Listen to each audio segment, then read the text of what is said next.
Hello नमस्कार दोस्तों, मैं हूं निर्मल। आप सबका विवरण पाठशाला में स्वागत करता हूं। अभी आयोग ने लोक सेवा आयोग ने एक नोटिफिकेशन जारी किया है।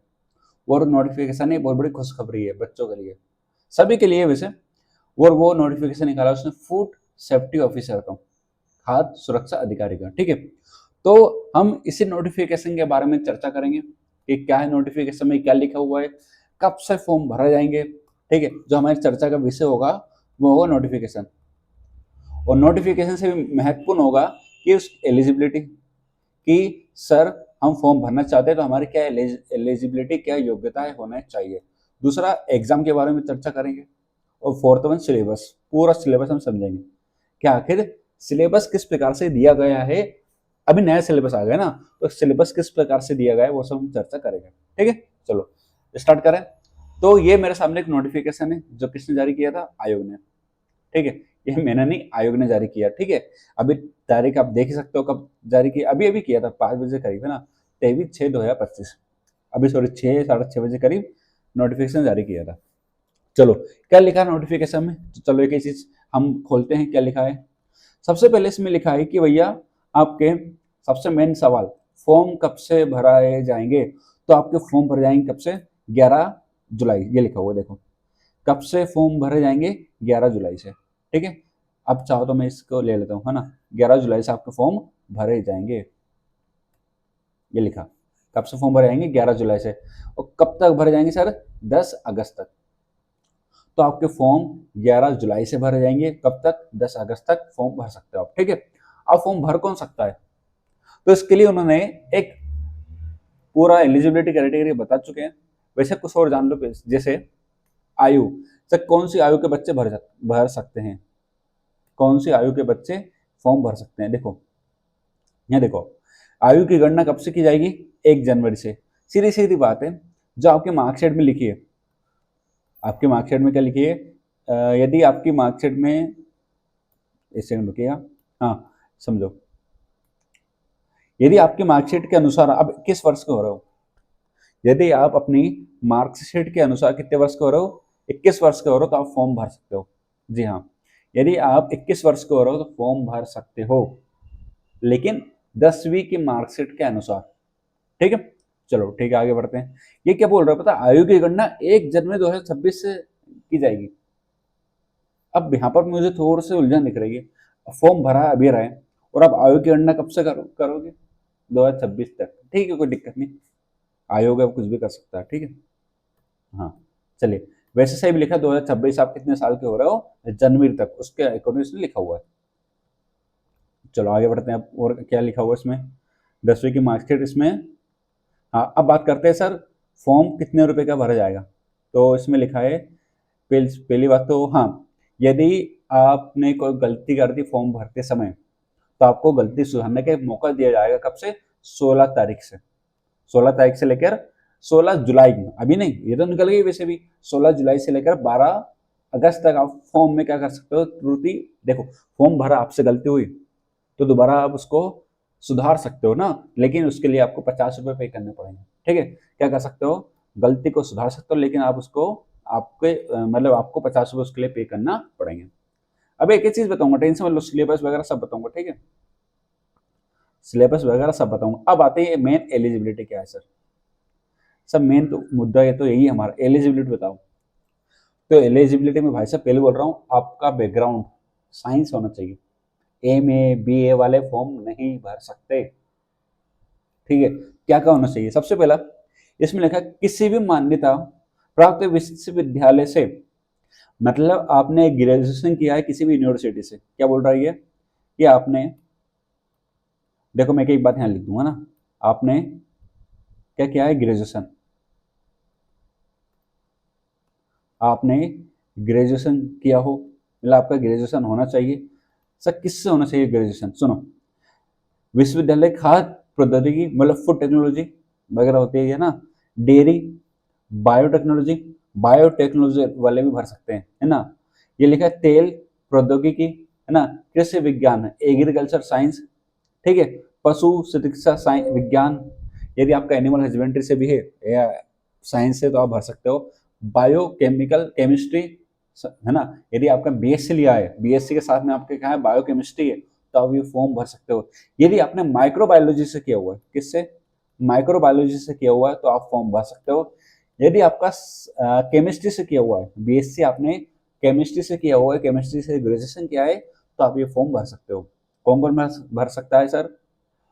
फूड टेक्नोलॉजी वाले, डेयरी वाले, बायोटेक्नोलॉजी वाले, ठीक है, कृषि विज्ञान या पशु चिकित्सा विज्ञान, जैव रसायन यानी बायोकेमिस्ट्री, या फिर माइक्रोबायोलॉजी, या फिर रसायन विज्ञान, या फिर आपने मेडिसिन में क्या किया हो, ग्रेजुएशन किया हो।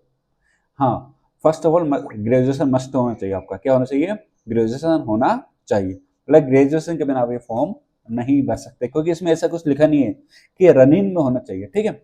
ये एक चीज लिखी, केंद्र सरकार के पूर्व अनुमोदन से भारतीय खाद्य सुरक्षा व मानक प्राधिकरण, खाद्य सुरक्षा व मानक अधिनियम, मतलब वो कुछ काम करने आपके लिए, ठीक है। अभी एक अधिनियम का वो दिया उन्होंने हवाला, ठीक है, क्या बोल सकते हो उसको। चलो, और क्या भैया, यदि हाँ आपने इसके साथ और कुछ किया हो, तो जैसे या डॉक्टर की उपाधि ली हो, जैसे विषय भी दिया उन्होंने, विषय लिख के दे दिया पहले से ही, सारे विषय में लिख के दिए। जैसे क्या लिखा है पर, के अधीन निर्मित नियमों का पालन करते हुए खाद्य सुरक्षा अधिकारी के पद के लिए मान्य पाठ्यक्रमों की जानकारी उन्हें जानकारी दी है। किसी भी मान्यता प्राप्त यूनिवर्सिटी से, जो भी मध्य प्रदेश के अंदर जितनी भी यूनिवर्सिटी है, यदि आपने वहां से ग्रेजुएशन किया जिस सब्जेक्ट को मैंने बताया। दूसरा, अथवा संस्थान से निम्नलिखित अध्ययनों के विषय में स्नातक किया, या इन सब्जेक्ट में से किसी भी एक में आपने ग्रेजुएशन किया है या डॉक्टरेट की उपाधि ली हो। मैं क्या बोल रहा हूँ, अभी जो सब्जेक्ट बताने वाला हूँ उनमें से भी आपने ग्रेजुएशन किया है या फिर आपने डॉक्टरेट की उपाधि ली है, तो आप ये फॉर्म भर सकते हो। जैसे जैसे आपका, यहाँ जाओ, खाद्य इंजीनियरिंग, फूड इंजीनियरिंग, ठीक है। दूसरा, फूड इंजीनियरिंग एंड टेक्नोलॉजी ना, खाद्य फूड प्रोसेसिंग में किया हो आपने। उसके बाद खाद्य तकनीक, खाद्य जैव प्रौद्योगिकी, मतलब फूड बायोटेक्नोलॉजी, ये सारा सब कुछ लिखा हो, ठीक है। यदि आपने इनमें से भी कहीं से ग्रेजुएशन किया है, तो आप ये फॉर्म भर सकते हो। एग्रीकल्चर साइंस वाले भर सकते हैं। जैसे एग्रीकल्चर साइंस में क्या आता है, कृषि आता है, एग्रीकल्चर इंजीनियरिंग आता है, बायोटेक्नोलॉजी आता है, डेयरी आता है, फिशरीज आता है ना, टेक्निक आता है, उसके बाद न्यूट्रिशन आता है, आपका हॉर्टिकल्चर भी आता है। अब यदि आपने इनमें से भी ग्रेजुएशन किया तो आप फॉर्म भर सकते हो। जी हाँ, आप फॉर्म भर सकते हो। या फिर देखो, और भी क्राइटेरिया बताया इन्हें, सीधे सीधा आपका मेडिकल बैकग्राउंड होना चाहिए बस। साइंस, मतलब साइंस क्या होना चाहिए, मेडिकल क्या, साइंस, सॉरी, आपका क्या होना चाहिए, साइंस बैकग्राउंड होना चाहिए, ठीक। और देखो, या फिर आपने बैचलर मेडिसिन ऑफ सर्जरी किया हो साथ में, बोला ना मेडिसिन, है ना, मेडिकल फील्ड में, या बैचलर डेंटल का surgery, bachelor of homeopathic medicine and surgery, bachelor of Unani medicine and surgery, Siddha medicine and surgery, Ayurvedic medicine and surgery, या bachelor of Sowa Rigpa medicine and surgery. यदि इनमें से भी आपने मतलब या आप इन विषयों में शामिल, या मैं क्या बोल रहा हूँ, हाँ, यदि आपने इनमें से भी ग्रेजुएशन कर रहे हो तो आप पात्र होंगे, समझ गए। तो सीधी सीधी बात है, स्नातक में अर्हता रसायन शास्त्र एक विषय के रूप में सम्मिलित होने पर अभ्यर्थी उक्त पद पर आवेदन पात्र होंगे। ये लिखा होना, रसायन शास्त्र है, शास्त्र वाले भी, ठीक है। इनमें से आधे ज्यादा तो होंगे नहीं बेचारे, एमए बीए वाले तो अलग हो गए ना, इंजीनियरिंग करने वाले भी अलग कर दिए उनको तो, ठीक है। चलो, साइंस बैकग्राउंड होना मस्त है इसमें, खासकर केमिस्ट्री और बायो हो तो आप फॉर्म भर सकते हो, ठीक है। बाकी इसमें और कुछ लिखा नहीं ऐसा, टोटल वोटल पोस्ट वगैरह नहीं लिखी है अभी, लिखी जितनी से लिख मिलेगी आपको। बाकी सब नियम वगैरह लिखे हैं, अभी बता दूँ माइनस मार्किंग होगी नहीं होगी, एग्जाम किस प्रकार से होगा, सारा बताऊंगा अभी ना। तो टोटल आपकी जो पोस्ट है, ये बहुत ही हजारों लाखों पोस्ट की सोच रहे थे बच्चे, लेकिन आई कितनी, मात्र 67, मात्र 67 पोस्ट है ये। इसमें से भी बांट दिया, जैसे अनरिजर्व कितनी है, 14, एससी की कितनी है, मात्र 8, एसटी की 17, ओबीसी की 23 और ईडब्ल्यूएस की 5, टोटल कितनी होगी, 67। अब सुनो, महिला अभ्यर्थियों के लिए, मतलब जो मध्य प्रदेश की मूल निवासी है उनके लिए भी रिजर्व, जैसे 5 सीट महिलाओं की अन रिजर्व है, 3 सीट महिलाओं की एससी के लिए, सीट एसटी के लिए, 8 सीट ओबीसी के लिए और 2 ईडब्ल्यूएस। बाकी भूतपूर्व सैनिक के लिए भी सीट यहाँ पर रिजर्व की गई है, जैसे एक यूआर, एक एसटी, 2 एसटी, एक एससी, 2 ओबीसी, लेकिन ईडब्ल्यूएस के लिए सीट नहीं है। बाकी दिव्यांग जन के लिए भी सीट रिजर्व की गई है। बात करते हैं हम 87, इसको भी 2 भाग में विभाजित करी सीटें, 87 और 13%। 87 और 13, अब 13 का मामला कहां पर लंबित रहेगा, कोर्ट में। लेकिन अब 18% सीट में आ गए तो आप सेफ हो, आप बिल्कुल सेफ खेल रहे हो। जैसे कितनी सीट है बिल्कुल, तो टोटल करके 64 सीट है, 87 में 3 सीट कैसी है, प्रावधिक भाग में, तो 3 में आपका नाम नहीं आना चाहिए, है ना, देख लो भैया, 3 में आपका नाम नहीं आना चाहिए, 3 में आपका नाम आ गया तो दिक्कतें हो जाएगी, ठीक है। चलो बाकी और देखते हो क्या लिखा उसमें, बैकलॉग पद है ये वगैरह, हमें काम की जानकारी नहीं है अब इसमें। चलो आगे बढ़ते जाते हैं ना। बाकी ठीक है, इसमें कुछ ये वापस से दिया हुआ है इन्हें, और कुछ जानकारी है क्या इसमें, चलो ठीक है, ये और जानकारी दी है कि देखो विज्ञापन तिथि अब आ चुकी, अब ये आ जाइए, 11 तारीख से फॉर्म भराएंगे, 10 तारीख तक भराएंगे फॉर्म, 11 से 10 तक, 11 जुलाई से लेकर 10 अगस्त तक, ठीक है। त्रुटि आप सुधार सकते हो, लेकिन एग्जाम कब होगा ये उन्होंने घोषित नहीं किया है। मैं फिर से बोल रहा हूं, एग्जाम कब होगा इन्होंने डिक्लेयर नहीं किया है। फिर भी आपने मोटे मोटे 100 दिन के आसपास मान के चलो कि हाँ 100 दिन के बाद पॉसिबिलिटी है कि पेपर हो, आफ्टर 100 डेज, हाँ पॉसिबिलिटी हो कि एग्जाम हो, ठीक है। चलो इसके बाद देखो सर कुछ भी तिथि नहीं कह रही, जैसे एडमिट कार्ड कब आएगा अभी बताई नहीं, लिखित परीक्षा तिथि अभी बताई नहीं कब होगी, उसके बाद डॉक्यूमेंटेशन, उसका विलंब शुल्क वगैरह, इंटरव्यू डेट कुछ नहीं बताई इन्होंने, कुछ नहीं बताया, ठीक है। वैसे इतना होगा, चलो ठीक है आगे बढ़ते हैं, देखते हैं एग्जाम कब होगा अभी तो, उसके बाद पता चला कब एग्जाम कौन सी होगी कैसे होगी। चलो आगे बढ़ते हैं अब। प्रोत्साहन के रूप में ये आपको वो काम करने विक्रम पुरस्कार हो आपके पास तो आप भर सकते हो, ठीक है। बाकी आगे बढ़ते हैं अपन, वो देख लेते हैं, पूरा नोटिफिकेशन छान लेते हैं, पता चल रहा है कुछ और छूट जाए, वापस से डिवाइस होकर आया है। अभ्यर्थियों की, हाँ इनने एक चीज लिख के दी है, सुनो सुनो, यदि आप फॉर्म भरते हो तो आपका ग्रेजुएशन होना चाहिए, ये लिख के दे दिया उन्होंने, ठीक है, उन्होंने लिख के दिया है। हाँ एक और चीज अच्छी कर दी है, मैं बताता हूँ मैं आपको, जैसे आगे करते जाते हैं, नीचे जाते हो नीचे जाते ये वापस आ गया ना, हाई स्कूल के अनुसूची चाहिए वगैरह, ये सब वापस नीचे आ जाओ, बताना पड़ेंगे बेटा, सब कुछ सुन लो, नहीं तो अभी तुम फॉर्म भरने जा रहे हो इतना बड़ा है ना। हाँ फॉर्म भरते समय, चलो भैया एक चीज़ और अच्छी आ गई है, जैसे भैया आप फॉर्म कहाँ से भर सकते हो, एमपीपीएससी वेबसाइट पर फॉर्म भरना पड़ेगा आपको, ठीक है। ये रंगीन फोटो फोटो खिंचवा लेना कैमरा में, है ना, उसके बाद चश्मा वश्मा हो तो रिफ्लेक्शन ना हो ये देख लेना, ठीक है। उसके बाद अपन देखते हैं यहाँ पर, हाँ फीस का नहीं, हाँ फीस कब आया, चलो फीस कब आया है, इसमें फीस जो रहेगी, मध्य प्रदेश के मूल निवासी अनुसूचित जाति अनुसूचित जनजाति के लिए, मतलब एसटी, एससी, ओबीजी, ओबीसी और डिजेबल पर्सन के लिए कितनी फीस रहेगी, 250 रुपये, मात्र 250। और अनरिजर्व कैटेगरी के लिए रहेगी फीस 500, यदि आप जनरल में आते हो आपको फीस कितनी पे करना पड़ेगी, 500 रुपये। अदरवाइज यदि आप एसटी, एससी, ओबीसी में आते हो तो आपको फीस कितनी पे करना पड़ेगी, मात्र 250 रुपये, ठीक है, ज़्यादा नहीं है।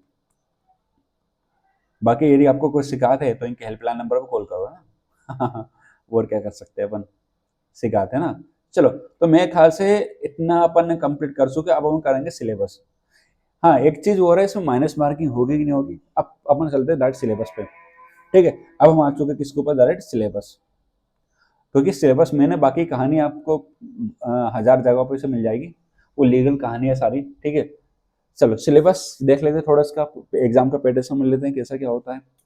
देखो सुनो सुनो, सबसे पहले पेपर देखो आपका, पेपर की अवधि रहेगी 3 घंटे तक, कितनी रहेगी, 3 घंटे तक, पार्ट ए और पार्ट बी, ठीक है। पार्ट ए में क्या आएगा आपका, जनरल स्टडी आएगी, मध्य प्रदेश से रिलेटेड आएगी सारी, ठीक है, मतलब मध्य प्रदेश का आपको नॉलेज होना चाहिए। भले आपने पीएससी से साइंस बायो लेकर रखा, कंप्लीट करके रखी, लेकिन मध्य प्रदेश का नॉलेज मस्ट है ना, होना चाहिए। भाई मध्य प्रदेश का नॉलेज आपको 150 नंबर देगा। कितने नंबर देगा? 150 नंबर, ठीक है। उसके बाद आपका जाओ खाद्य विज्ञान तकनीकी, जो आपका विषय है उसमें से आपके 100 नंबर आएंगे। मतलब जो इनका सिलेबस बताऊंगा अभी ना, 2 सेक्शन में सिलेबस बांटे हैं। एक मध्य प्रदेश का सिलेबस है, बाकी दूसरे सिलेबस, उसमें से आपका आएगा कम से कम 100 नंबर का। और एक क्वेश्चन रहेगा 3 नंबर का। एक क्वेश्चन कितने नंबर का रहेगा? 3 नंबर का रहेगा, ठीक है। तो 50 क्वेश्चन कितने नंबर का हो गए? 150। और 100 क्वेश्चन कितने नंबर का हो गए? 300। और इंटरव्यू होगा आपको 50 नंबर का। जी हाँ, 50 नंबर का क्या होगा इसमें? इंटरव्यू होगा। तो टोटल करके कितने मार्क्स का होगा? 500। मतलब इंटरव्यू जोड़ दिया इस पर ना, तो 500 नंबर का आपका क्या होगा? एग्जाम होगा, ठीक है। अब चलते हैं सर, एग्जाम तो ठीक है 500 नंबर का होगा, इसको बड़ा कर ले क्या अपन। चलो, ये होगा 500 नंबर का एग्जाम होगा, ठीक है। उसके बाद देखो क्या क्या लिखा है उसमें, समझ लो अच्छा रहेगा। 3 घंटे की अवधि रहेगी, आपका एग्जाम 3 घंटे में होगा। जो भी क्वेश्चन आएंगे पहले वो कैसे होंगे? ऑब्जेक्टिव्स, है ना। दोनों पार्ट में पेपर कैसा आएगा? ऑब्जेक्टिव आएगा। मतलब दोनों सेक्शन में से ऑब्जेक्टिव आए आएंगे। एक करेंगे 50, दूसरे करेंगे आपके 150, ठीक है। और इस प्रश्न पत्र में खंड आ और खंड बा दो मिलाकर होंगे, पूरे 150 प्रश्न शामिल होंगे, ठीक है। प्रत्येक प्रश्न 3 नंबर का होगा और टोटल होंगे 400 नंबर, ठीक है। 4 विकल्प होंगे, पता ही है कि भाई ऑब्जेक्टिव है तो 4 विकल्प ही होते हैं, 5 तो होते नहीं है। कोई है 5 वाला तो देख लेना भैया है। लेकिन इसमें एक शर्त है, बताता हूँ, सुनो। अब इसमें क्या होगा, इसमें मूल्यांकन कुछ प्रकार से होगा। जैसे आप अपने हिसाब से मूल्यांकन करते हो, पीएससी का पेपर होता है सिविल सर्वेंट का, उसमें कोई नेगेटिव मार्किंग होती नहीं है, तो आपको पता है कि हमारे इतना नंबर आएंगे। लेकिन इसकी शर्त अलग है। इन्हें क्या देखा, 3 से मल्टीप्लाई करेंगे। यदि आपके मान लो उत्तर कितने सही है 150 में से, 150 प्रश्न से मान लो 100 सही कर दिया आपने, और आपके 100 50 गलत है, मतलब 100 कितने हो गए? 300। तो आपको माइनस कर दिए जाएंगे जो आपने गलत करके है। तो इसमें माइनस मार्किंग है, तो कितने नंबर कटेंगे? 1। जी हाँ, गलत करने पे कटेंगे 1 नंबर, सही करने पे जुड़ेंगे 3 नंबर। और उसके फॉर्मूला क्या दिया है? 3R माइनस, मतलब रोंग, मतलब 3 मतलब राइट, आर का मतलब राइट और डब्ल्यू का मतलब रोंग। राइट के 3 नंबर, रोंग का 1 नंबर कटेगा। अच्छी बात है, दोनों भाषा में होगा ना, हिंदी में भी होगा और इंग्लिश में भी होगा, ठीक है। चलो आगे बढ़ते हैं। वो क्या लिखा, पेपर हिंदी इंग्लिश दोनों में किया जाएगा, माइनस मार्किंग होगी। और एक उत्तर का, और आपका जो क्या बोल सकते हैं, इंटरव्यू कितना नंबर, कितने मार्क्स का होगा इंटरव्यू आपका? 50 नंबर का। 50 नंबर का क्या होगा? इंटरव्यू होगा। ऑफलाइन एग्जाम होगा, सबसे पहले क्या होगा? ये ऑफलाइन एग्जाम होगा। ऑफलाइन होगा, 450 नंबर का होगा, 500 नंबर का होगा। 50 नंबर का इंटरव्यू इंक्लूड कर दो तो 500 नंबर का, वैसे कितना होगा? 400। जो पेपर होगा उसके लिए आपको क्या मिलेगी? एक OMR सीट। क्या मिलेगी आपको? OMR सीट, जिसमें 4 ऑप्शन देते हैं, आपको एक ऑप्शन फिल करना पड़ता है, ठीक है। यदि आपने गलती से भी एक और ऑप्शन फिल कर दिया तो आप डिस्क्वालीफाई हो जाओगे उस क्वेश्चन के लिए, और नेगेटिव मार्किंग में चला जाएगा, ठीक है, ध्यान से बनना। हाँ, बाकी आंसर शीट वगैरह आएगी तो उसके बाद आप आपत्ति जारी कर सकते हो। ये सब लिखा, पहले पेपर करवा लो, है ना, पहले पेपर तो करवाओ फिर आपत्ति करेंगे। चलो, बाकी नियम भी नियम लिखे हुए हैं, आप लोग चाहो तो पढ़ लेना। चलो अब आते हैं सीधे सिलेबस। अब बात करते हैं सिलेबस की। फूड सेफ्टी ऑफिसर एग्जाम 2024 में नोटिफिकेशन निकाला था इनने, पहला कैंसिल हो गया, अब वापस से 2025 लिखना भूल गए ये लोग, ठीक है। चलो, वैसे 2024 का एग्जाम होगा ना। चलो क्या क्या पहले समझते, यूनिट वाइज समझेंगे। तो सबसे पहले पार्ट सेक्शन ए में आपका क्या होगा? मध्य प्रदेश होगा। तो आपके मध्य प्रदेश का आपको इतिहास अच्छे से करना पड़ेगा।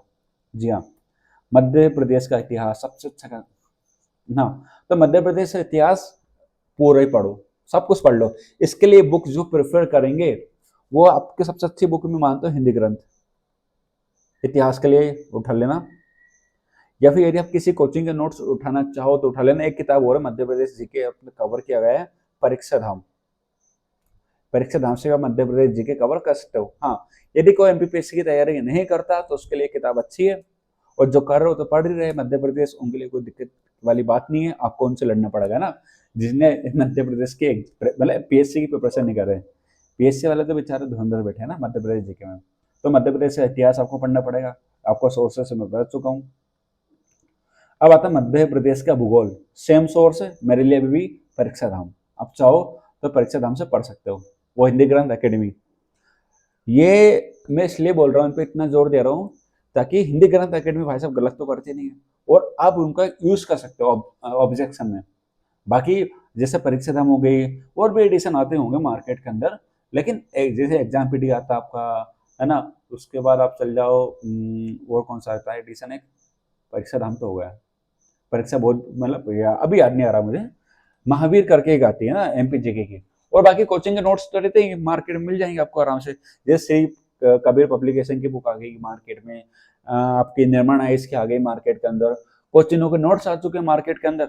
बाकी आप देख लेना, पहले सिलेबस में इसका ना रिवाइज सिलेबस है पूरा, ठीक है। हाँ, ये तुम चल जाओ मतलब वही ओल्ड फैशन में, ठीक है। बात करते हैं मध्य प्रदेश की ज्योग्राफी, देख लो ज्योग्राफिकल लोकेशन उसकी, किस प्रकार का क्लाइमेट है मध्य प्रदेश के अंदर, है ना, खेती किस प्रकार की होती है, कौन कौन से मेजर क्रॉप है, इरिगेशन के लिए क्या क्या सोर्सेस है, मतलब डैम वगैरह आपको याद करने पड़ेंगे। जितने भी प्रोजेक्ट चलते हैं, जितने भी डैम है मध्य प्रदेश के अंदर सारे याद करने पड़ेंगे, जितने भी थर्मल पावर प्रोजेक्ट है ना, नॉन कन्वेंशनल, और जितने भी मिनरल मिलते हैं, और मिनरल भाई साहब तीन तो याद करके चल जाएगा, मैग्नीज, कॉपर और डायमंड, तीनों में से एक आता है। हाँ, और मध्य प्रदेश की डेमोग्राफी, मतलब मैं कहूंगा मध्य प्रदेश की जनगणना या फिर पॉपुलेशन सेंसस करके चल जाना, ठीक है। हाँ, कुछ चीज जोड़ दी जैसे ट्रांसपोर्टेशन, फूड प्रोसेसिंग और इंडस्ट्री, ये भी कर लेना आप लोग, ठीक है। ट्रांसपोर्टेशन किस प्रकार का, हाँ, ये आप ज्यादा बिलीव करना ज्योग्राफी में करंट डाटा, ये जो आपको दिख रहा है ना ये वाला, हाँ, और एग्रीकल्चर वाला, तीनों तीनों आप पढ़ना करंट से। करंट अफेयर की कोई सी किताब लिया ना जिसमें मध्य प्रदेश का करंट अफेयर अच्छे से दिया है, एक तथ्यवान एग्जाम पीडिया, दो किताबें आती है, उसमें से आप देख सकते हो, ठीक है। चलो ये आगे बढ़ते हैं, आप आगे की ओर प्रस्थान करेंगे अपन। देखो बहुत कुछ पढ़ा चुका हूं मैं मतलब बता चुका हूं, तो प्लीज भूल मत जाना, यदि भूल गए तो पूछ लेना कमेंट करके ना।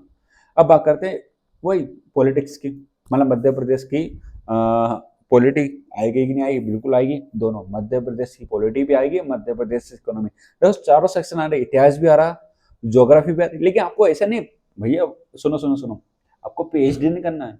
पीएचडी का मतलब ये कि आपको डीप में घुस घुस के नहीं पढ़ना कुछ भी, सीधा सीधा सिलेबस लिखा है, सीधे सीधा पढ़ो भाई साहब।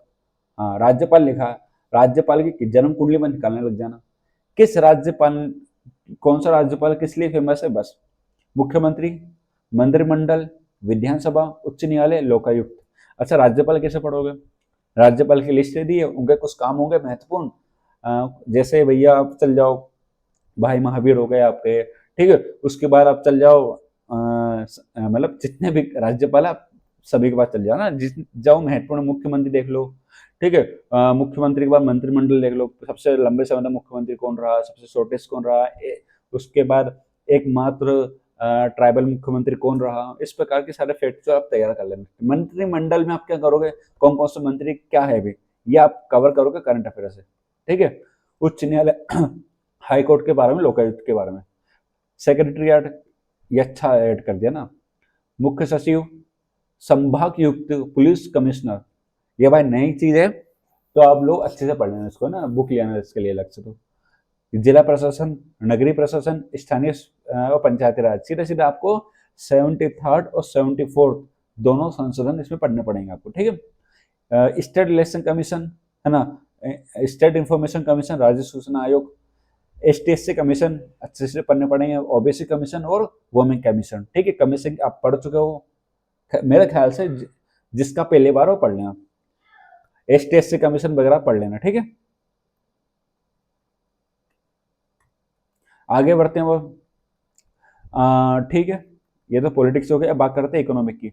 इकोनॉमिक आप पढ़ो ना तो प्लीज करंट का डाटा जरूर ले लेना, ठीक है। जब भी आप इकोनॉमिक पढ़ने बैठो तो क्या लेके आना आपको, करंट का डाटा कि वर्तमान में क्या चल रहा है। जैसे पहला यहाँ पर लिखा कि मध्य प्रदेश की अर्थव्यवस्था का अवलोकन, overview of the economy of Madhya Pradesh. इसमें क्या करोगे, सीधा सीधा इकोनॉमिक सर्वे पढ़ना आपको।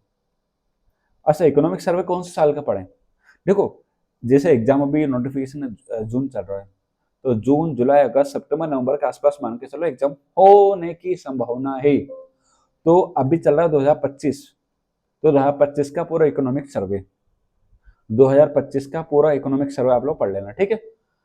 कृषि एवं ग्रामीण विकास की स्थिति, तो इकोनॉमिक सर्वे पढ़ोगे उसके लिए भी आप।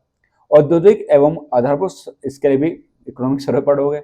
शिक्षा, स्वास्थ्य, कौशल विकास की स्थिति, मैं कह रहा हूँ ये जो पार्ट बी है ना, उसका इकोनॉमिक वाला पार्ट मध्य प्रदेश से स्पेशली, उसके लिए आप पूरा मध्य प्रदेश का इकोनॉमी सर्वे, मतलब मैं कह रहा हूँ भाई साहब घुस जाना उसमें, तो पूरा डुबकी लगा देना, है ना, सब मिल जाएगा। हाँ, टॉपिक वाइज पढ़ना, ऐसा नहीं कि आपसे पूछा है, जैसे आपसे पूछा एग्रीकल्चर आप पढ़ के आओ, फिशरीज, सिलेबस में होना चाहिए वो चीज़। सबसे पहले सिलेबस सामने, सिलेबस रख के ही पढ़ना भाई साहब। हमारी किस्मत खराब है, हमारे पास फूड सेफ्टी ऑफिसर नहीं कर सकते ना, तो हमने साइंस में ले लिया है, हमने और कुछ ही किया है, ठीक है। तो चलो आगे बढ़ते हैं। अब बढ़ते हैं ट्राइब्स, ठीक है। अब हम पढ़ते हैं ट्राइब्स, अब हम पढ़ रहे हैं ट्राइब, एक मिनट रुकिएगा।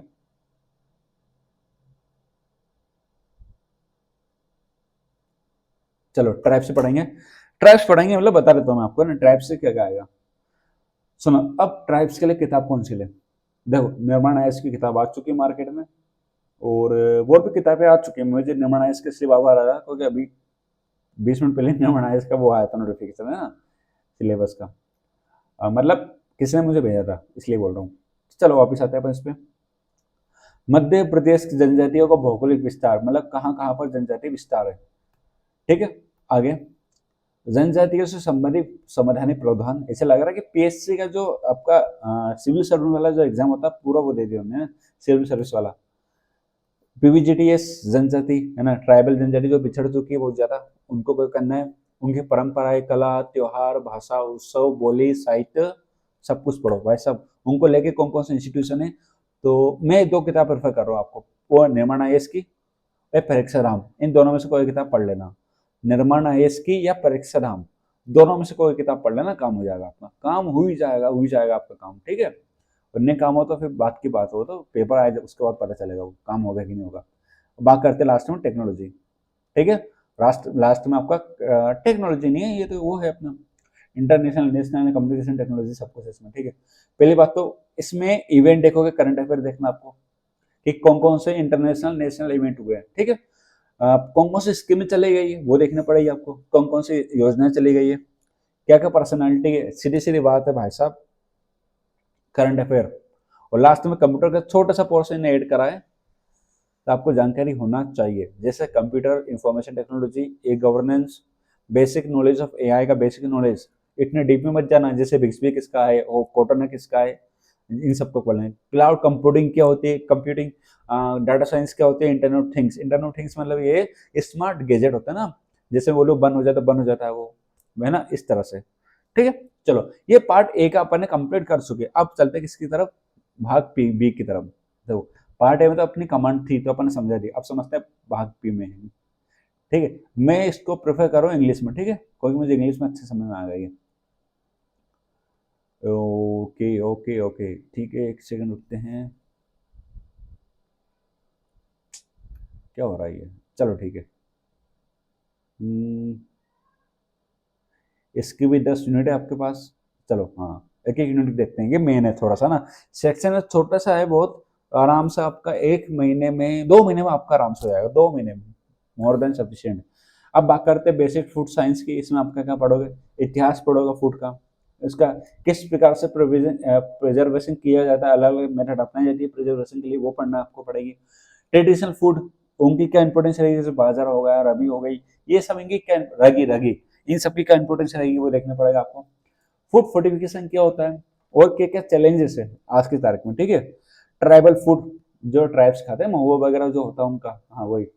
फूड कॉन्स्टिट्यूएंट्स क्या होता है, जैसे कार्बोहाइड्रेट क्या होता है, प्रोटीन क्या होता है, फैट क्या होता है, विटामिन क्या होता है, मिनरल क्या होता है, एंजाइम क्या होता है, मेटाबॉलिक पाथवे करना पड़ेगा, property of food, physical, acid, base, buffer, chemical, colloids, ये सब पढ़ना पड़ेगा आपको, ठीक है।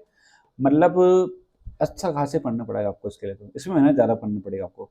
फूड माइक्रोबायोलॉजी है, आते हैं फूड माइक्रोबायोलॉजी, इसमें आपको कुछ नहीं करना, जो माइक्रो ऑर्गेनिज्म है ना उनके बारे में बेसिक नॉलेज आपको करना पड़ेगी।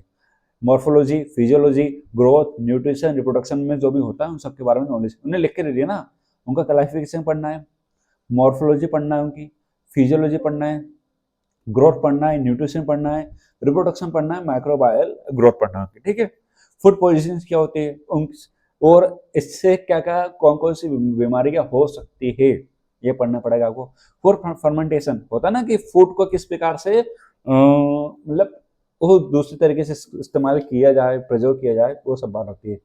बात करते हैं फूड स्पॉइलेज, मतलब होता है ना कि कुछ चीजें ऐसी होती है जो खराब हो जाती है, लेकिन इसका प्रयोग हम कर सकते हैं।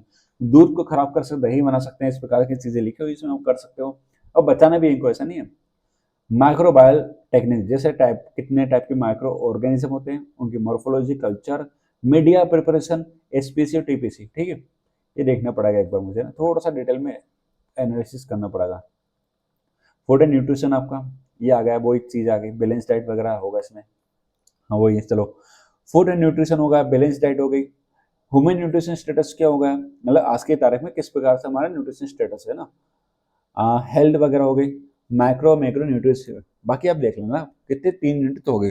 बात करते हैं फूड प्रिजर्वेशन की। देखो कहीं ना कहीं चीजें किससे जुड़ी हुई है, फूड से जुड़ी हुई है। अरे भाई साहब, आपको खाद्य सुरक्षा अधिकारी बनना है, आपको देखना है कौन सी होटल में किस कैसे खाना मिल रहा है, गंद अच्छा मिल रहा है, गंदे। एक मूवी आई थी ना बेस्ट शकल करके, उसमें क्या होता है, फूड सेफ्टी ऑफिसर होता है, पहचान होती है उसको खाने की, खराब है कि नहीं, है ना। तो जब सिलेबस पढ़ोगे ना आप, तो आपको सारी चीजें नॉलेज हो जाएगी, ठीक है। ऐसे में रुकिएगा। हाँ, आगे बढ़ते हैं अब। पैकेजिंग स्टोरेज किस प्रकार से होता है फूड का, वो देखना है इसमें। Thermal no thermal food technology, food packaging किस प्रकार से होती है, ये सब देखना पड़ेगा आपको, ठीक है।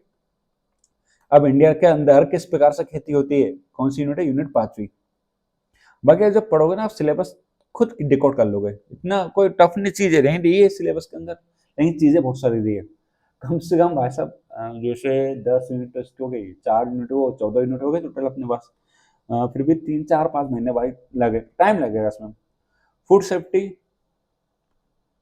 Food safety, quality control, hygiene standard, ठीक है, पढ़ना पड़ेगा। हाइजीन रिस्क क्या होता है, हाइजीन, सैनिटेशन, ठीक है। उसके बाद आपको बेसिक कॉन्सेप्ट पता होना चाहिए फूड सेफ्टी मैनेजमेंट, जैसे पीआरपी, जीएसपी, जीएमपीएस, है ना, एसएसओपी, ऐसे ये सब मतलब होता है ना, जैसे खाना होता है तो उसको कुछ स्टैंडर्ड की दिए जाते हैं ना, वो सब चीजें, ठीक है।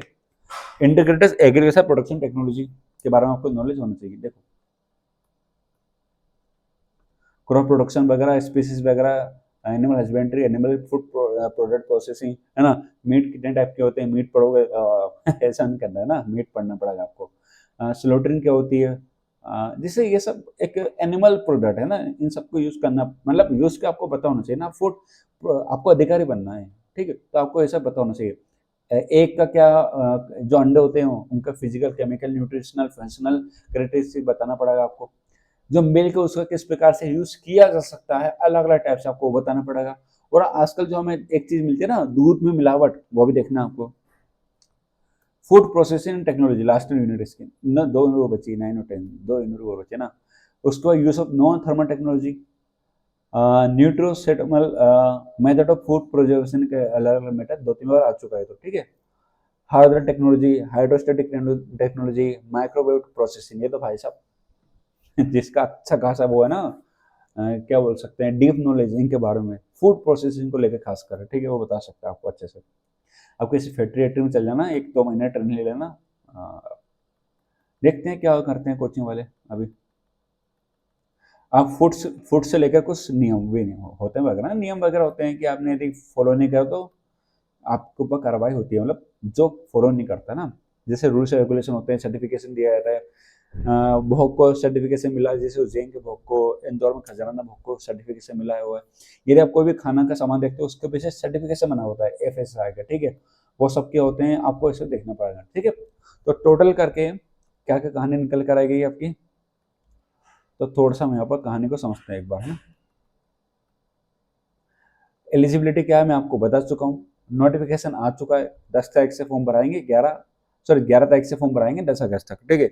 एलिजिबिलिटी आपका बीएससी होना चाहिए, और बैकग्राउंड में आपका मेडिकल होना चाहिए, और दूसरा मेडिकल फील्ड में होना चाहिए आपका बैकग्राउंड, ठीक है। दूसरा बायो या केमिस्ट्री आपका होना चाहिए। एग्जाम कब होगा इसको कोई पता नहीं है, इंटरव्यू कब होगा इसका कुछ पता नहीं है। सिलेबस में आपको पूरी डिटेल में समझा चुका हूँ, ठीक है।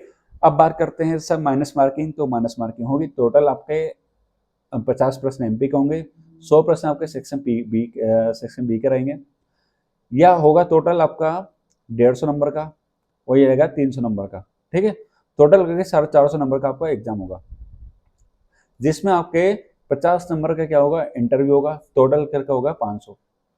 और आपका 1 नंबर किसका कटेगा, गलत आंसर का। इसलिए आंसर दो तो बिल्कुल ध्यान पूर्वक देना। होता है ना ग्रेजुएशन कर लेते टाइम पास के लिए, तो वो वाले इस बार सफल नहीं हो पाएंगे, क्योंकि उनको अच्छे से 10 की 10 यूनिट, एक तो उसकी हो गई सेक्शन बी की, और पूरी 5 की 5 यूनिट 4 यूनिट मध्य प्रदेश की हो गई। ठीक है, तो आपको सब कुछ करना पड़ेगा। अच्छा 10 यूनिट, तो एक यूनिट से 10 प्रश्न आएगा ऐसा संभव नहीं है, किसी से 8 आ सकता है, किसी से 9, किसी से 10। तो 5 यूनिट तो मध्य प्रदेश की हो गई आपकी, और 10 यूनिट किसकी हो गई, कितनी यूनिट है, 5 ही है ना, देख लेते हैं एक बार देख लेते हैं, रुको अभी। हाँ, एक,